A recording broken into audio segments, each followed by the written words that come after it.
Welcome to Telangana view. నేను మీ Teja Prithvi. So ఈరోజు మనం ఒక మంచి ఇంట్రెస్టింగ్ టాపిక్ అయితే చెప్పుకుంటున్నాం. సో మరి ఫస్ట్ టైం ఎవరైనా మన ఛానల్ చూస్తున్నట్టయితే ఖచ్చితంగా సబ్స్క్రైబ్ చేసి పెట్టుకోండి. అండ్ వీడియో మొత్తం చూశాక ఒకవేళ స్టోరీ నచ్చితే కనుక కమెంట్ చేసి మాత్రమే వెళ్ళండి అండ్ షేర్ కూడా చేయండి. సో మరి స్టోరీలోకి వెళ్ళిపోదామా?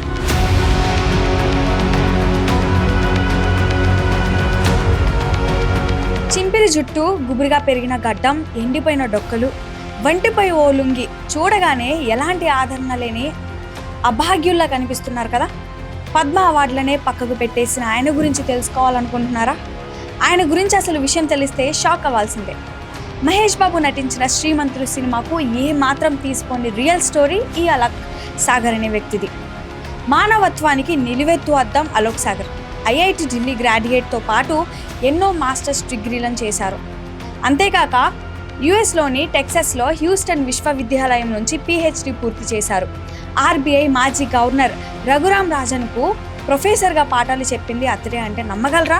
కొన్నేళ్ల క్రితం మధ్యప్రదేశ్లో గోడంగరి అనే అసెంబ్లీ స్థానానికి ఎన్నికలు జరిగాయి. అప్పుడు గిరిజనుల పైన సర్వే చేయడానికి అధికారులు ఆ ప్రాంతానికి వెళ్లారు. ఒక్కో ఊరిలో గిరిపుత్రుల గురించి ఆరా తీస్తుంటే వాళ్లకు సైకిల్ మీద అంగీ లేకుండా తిరుగుతున్న ఓ పెద్ద మనిషి కనిపించాడు. అతడి మొహం చూస్తే గిరిజనుల అస్సలు కనిపించట్లేదని వాళ్ళకి అర్థమైంది. మరి ఆయన అక్కడ ఏం చేస్తున్నాడని అనుమానం కలిగింది. తాను వాళ్ళల్లో ఒక్కడినేనని ఆ పెద్దాయన పదే పదే చెప్పిన అధికారులకు నమ్మకం కలగలేదు. ఆయనకు సంబంధించిన రేషన్ కార్డ్, ఓటర్ కార్డ్ లాంటి ఆధారాలుండే చూపించమని నిలదీశాక కానీ అసలు విషయం బయటపడలేదు.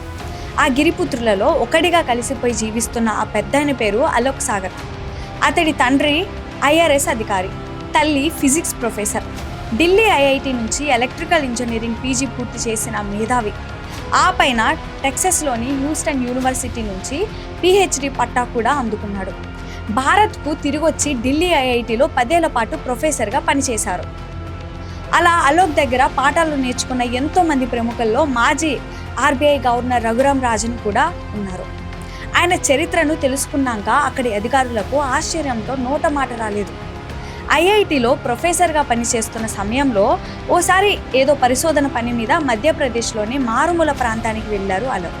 అక్కడ ప్రపంచంతో సంబంధం లేకుండా కనీస సదుపాయాలకు కూడా దూరంగా జీవిస్తున్న గిరిజనుల దినస్థితి ఆయన్ని కలవరపెట్టింది. వాళ్ళ కోసం ఏదైనా చెయ్యాలని అనిపించింది. బయటి వ్యక్తులను అంత త్వరగా గిరిజనులు నమ్మలేరు. అందుకే అలోక్ ఎంత అడిగినా వాళ్ళకేం కావాలో అక్కడి సమస్యలేంటో చెప్పలేదు. పర్యావరణం కోసం ఇప్పటి వరకు దాదాపు 50,000కు పైగా చెట్లను నాటారంటే మీరు నమ్మగలరా? గిరిజనులో ఒకటిగా మారితేనే వాళ్ళు అతన్ని ఆహ్వానిస్తారని అలోక్కి అనిపించింది.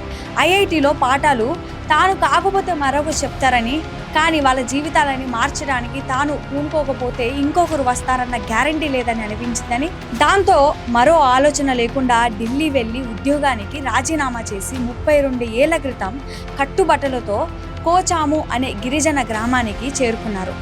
అప్పటి నుంచి వాళ్ళు తినేదే తింటూ వాళ్ళతోనే ఉంటూ పిల్లలకు చదువు చెబుతూ ఊళ్ళో చిన్న చిన్న సమస్యలను పరిష్కరిస్తూ ఆ అమాయకులకు పెద్ద దిక్కుగా ఉండి ఆయన అక్కడ వాళ్ళ బాగోగులన్నీ చూసుకుంటూ ఉండేవారు.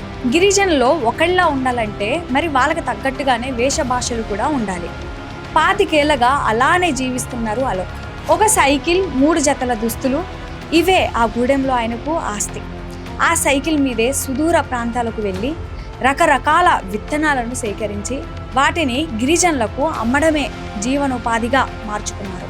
అక్కడి వాళ్ళు మాట్లాడే 2-3 యాసల్లో ప్రావీణ్యం సంపాదించి అలానే సంభాషించడం అలవాటు చేసుకున్నారు.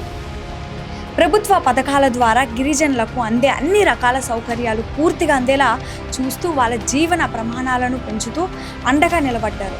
ఆయన గిరిజన గ్రామాలలో అడుగు పెట్టాక బడికెళ్లకుండా పనిబాట పట్టే చిన్నారుల సంఖ్య కూడా చాలా బాగా తగ్గిపోయింది. వ్యవసాయం చేసుకునే గిరిజనులకు నాణ్యమైన విత్తనాలను ఎంచుకోవడంలో సహాయపడుతున్నారు. ఖాళీ సమయాలలో పెద్దలకు చదువుతో పాటు పరిశుభ్రత పాఠాలు బోధిస్తున్నారు. ప్రజలకు మంచి చేయడానికి పెద్ద పెద్ద డిగ్రీలతో పని లేదు అంటారు అలోక్.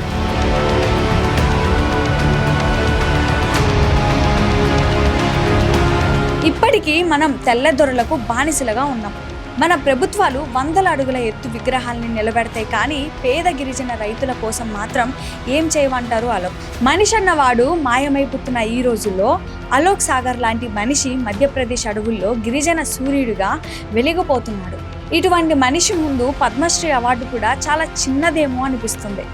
సో మరి మీకేమనిపిస్తుంది ఈ స్టోరీ మీద? ఫుల్ స్టోరీ విన్నారు కాబట్టి మీ అభిప్రాయాన్ని ఖచ్చితంగా కమెంట్ సెక్షన్లో కమెంట్ చేయండి. అండ్ వీడియో కనుక నచ్చితే సబ్స్క్రైబ్ చేయండి.